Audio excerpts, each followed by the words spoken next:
Hi everyone, I'm David Aragona, and this is the February 17th edition of Horses to Watch, where we carefully analyze trips, looking for horses to follow and potentially bet back based on adversity that they had in the races from this past week. And we typically focus on the Naira circuit, and that's where we're going to stay for this entire show. There was a situation last week at Aqueduct where there was a pronounced rail bias for a 3-day period that persisted and was basically as strong for all 3 days, from Saturday, Sunday into Monday. We saw the rail, any horses that were on the rail, have a significant advantage over those that were not racing in that inside path closest to the rail. So we're going to take a look at all of these races. There are 4 of them in total, and focusing on the horses that both were advantaged by racing on the rail, but especially focusing on those that were disadvantaged by getting wide trips, and some of them who overcame those trips to achieve reasonable results and might be worth following when they run back in the future.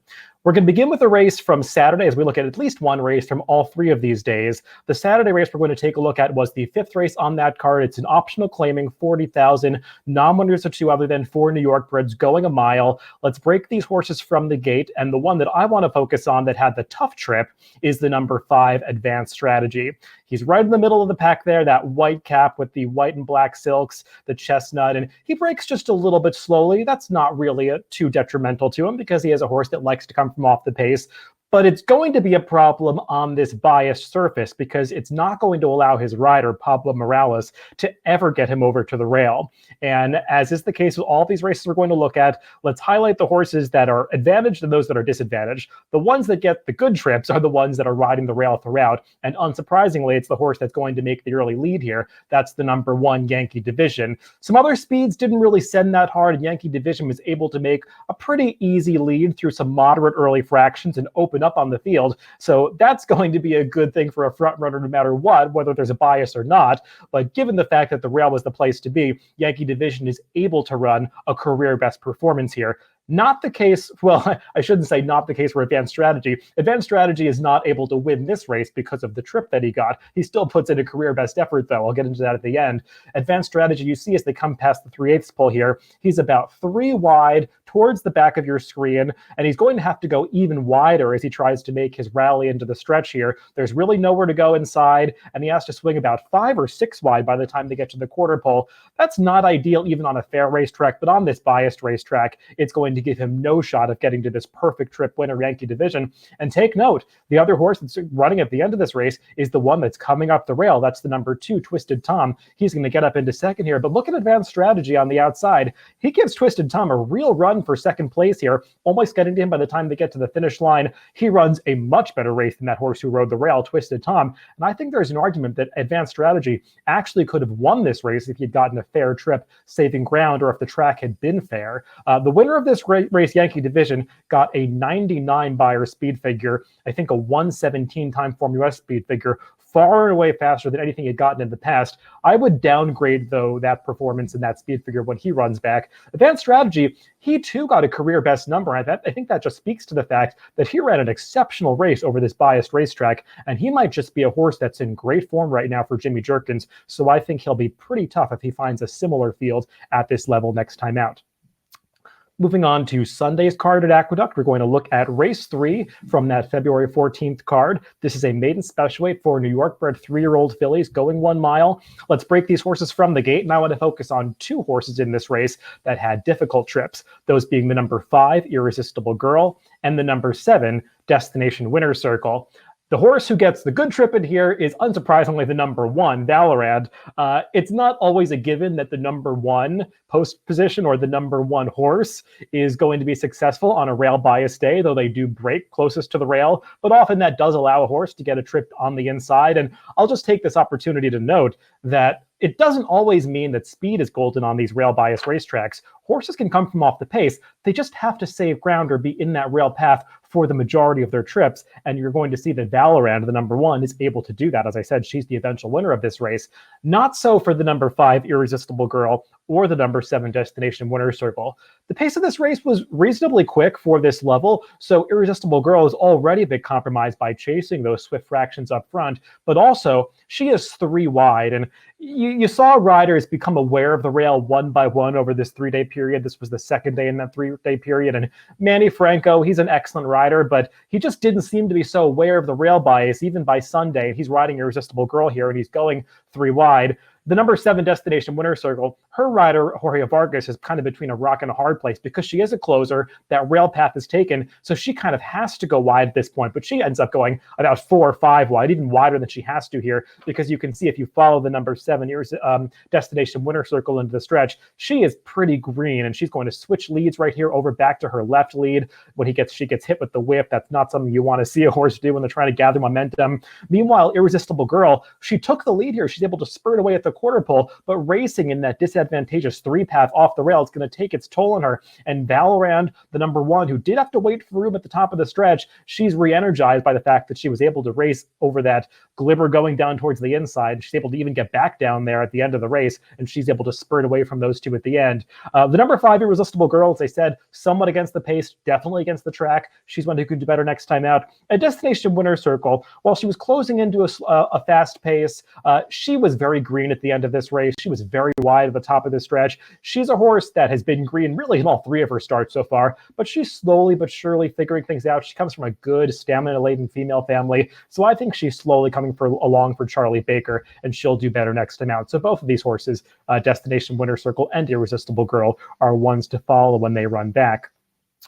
Moving on to the final day of this rail bias 3-day period. That was Monday, February 15th, that President's Day card. We're going to look at 2 races from this day. Starting with race 3, it's a maiden claiming 40,000 race going 7 furlongs.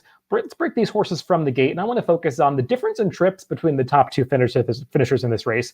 They both break from the outside post positions, the number 6 Bastet and the number 1A Did I Stutter. But look at the difference in body language between these 2 riders. The rider of the 1A, Trevor McCarthy, on Did I Stutter, he is intent on getting to the lead and getting right over to the rail.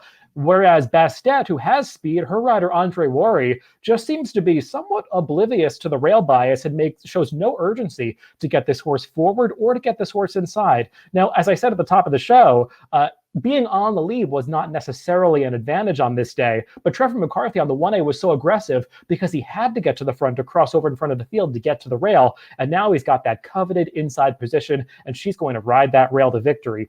Meanwhile, Bastet, who I think was primed to run a big race here first off the claim for Jeffrey Enkelhart, you see she's traveling very well around the far turn here, and you do see this on rail bias tracks. Horses are able to run fine in the outside path, but once they get into the stretch and as other horses were racing on the better part of the track, you're going to see that racing on that slower part of the track is going to eventually take its toll on those horses. And as they come to the top of the stretch, it looks like Bastet is ranging up like she could be formidable and go right on by Did I Stutter, but she's going to have that slower ground on the outside take its toll on her as they get to the 8th pole here. You see she comes under the ride. Andre Rory asks her for her best, and Did I Stutter just has way more left in the tank because she was getting that perfect trip on the inside, and she's going to spur it away at the end. In my view, there's no question that Bastet was the better horse in this race, and she should have broken her maiden here, but her rider was just kind of unaware of the situation and couldn't take advantage of it. If she had won this race, she would have done so with a perfect trip, but now she's a little dirtied up because she was first off the claim for a new barn here. In her prior start, she had dropped the rider. Previous to that, she had run a pretty good race for almost broken her maiden at this level for Bill Mott. So I think her form is just a little subtly dirtied up, and she'll do better next time at a similar level at this spot because I think she is ready to break her maiden and she can beat a field at this level. Final race to talk about is one more race from that President's Day Monday card, race 4 on February 15th. It's a claiming race for a $20,000 tag, going a mile. Let's break these horses from the gate. And once again, I want to focus on 2 horses in this race who were compromised by their trips. One of those is the number 3 Creative Style, and the other is the number 4 Air Attack.